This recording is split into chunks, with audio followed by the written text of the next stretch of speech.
Emily Kutchins Adler, the Buttery Babe, and we're continuing on with our international dumpling extravaganza. Today we're making Spaetzle, which is a type of German dumpling, super easy to make, amazingly delicious, and it's fun to say. Spaetzle means little sparrow in German because they're kind of freeform and they look like they could float away. They take literally minutes to make, so let's do it. We've got 1.5 cups of all-purpose flour, 2 eggs, salt, pepper, and nutmeg. We'll talk about the nutmeg in a second, and a cup of milk. We're going to start with half of the cup of the milk and see if we need it all. So let's get going. On my stove, I've got a pot of water coming up to a simmer, and we'll be cooking in that. So into the flour, we're going to add about a tablespoon of salt. That's going to be our main flavoring. And then pepper, of course, from my trusty pepper mill, grind it fresh for the best taste, always. Buy fresh veggies, you should use fresh spices. And then our nutmeg, which we're just gonna grate a little bit in. It's gonna give it a very traditional flavor, slightly floral and amazing. So we're just gonna take our whisk and whisk those dry ingredients together so that all the seasoning goes throughout the whole dish. So that's flour, salt, pepper, and nutmeg. Done with that part. And we've got 2 large eggs. I just like to pop the yolks first so that they mix in better. Mixy, mixy, mixy, mixy. When that's nice and combined, we're gonna put in half a cup of the milk, and then we'll add it to the dry ingredients. And if we think it looks too thick, we'll put in some more milk. So I'm using today 2% milk because that's what we like to drink. If you make this with half and half, it'll be even more delicious and buttery.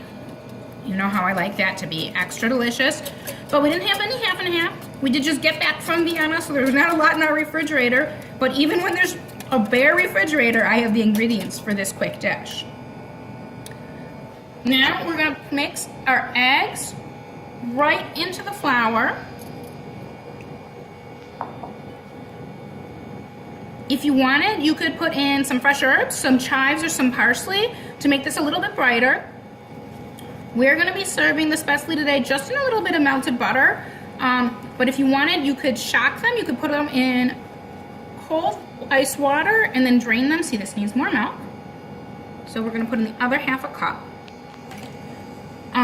You could drain them and cool them down and then saute them in butter. Or how we had them, which was probably our favorite way, they were drained, the Spaetzle were drained, and then they were mixed with a little bit of milk and some grated Gruyere cheese and topped with sauteed onions and then baked like the world's fanciest macaroni and cheese. They were amazing.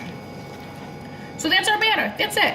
If you want to make it and let it hang out in the refrigerator for an hour overnight, that's fine too, but it's ready to go as it is. So now we're gonna come around to the oven and then we're gonna make the dish. The water's just come up to a boil and I've set up a station because my house is nice and clean and I'd like to keep it somewhat organized. So I'm just gonna take my spatula to get some of that extra batter out of the whisk because we want to use it all.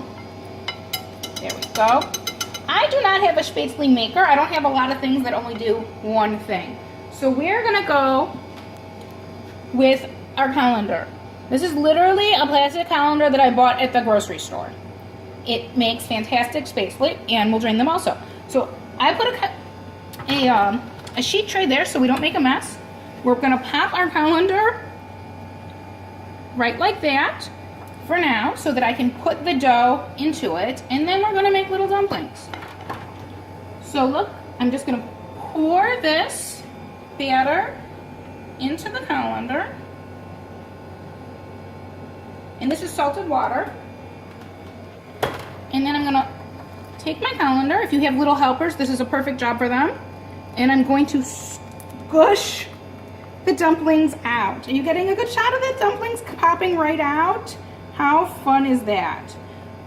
And you're literally just gonna scoot, scoot, scoot, scoot them through.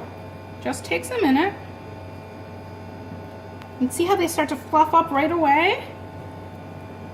I'll make these in the next batch. So just put them back over the bowl. They're fine like that. And now our little Spaetzles are cooking away. See how they're floating around and they look kind of fun and crazy? They're just gonna simmer for about 3 minutes. and we'll get them out in just in 3 minutes. Our Spaetzle have been boiling away. See how they've risen to the top? And they kind of look like crazy little Rice Krispies almost. This is going to be a simple side dish today. So in my serving bowl, I've melted some butter. I literally did that in the serving bowl. I put the serving bowl with a tablespoon of butter into the oven at 200 and let that just warm up together. It'll keep my Spaetzle warm during dinner. We're just taking them directly from the pot to the dish. Ooh, and that was only that was only like a cup and a half of flour, and look at how much fun stuff you got. And these are great. Sometimes we'll serve them with beef stew. They suck up all the delicious gravy. They're excellent with goulash or with our new favorite thing in life, the classic Viennese schnitzel. It was so good. I thought we were going to get sick. We ate so much of it when we were there. Now, we're just going to toss them with that melted butter. And they're good to go. Look at how delicious and amazing. You just made a beautiful side dish in a matter of minutes. I'm Emily Kutchins Adler, the Buttery Babe, and thanks for joining me on International Dumpling Spaetzle.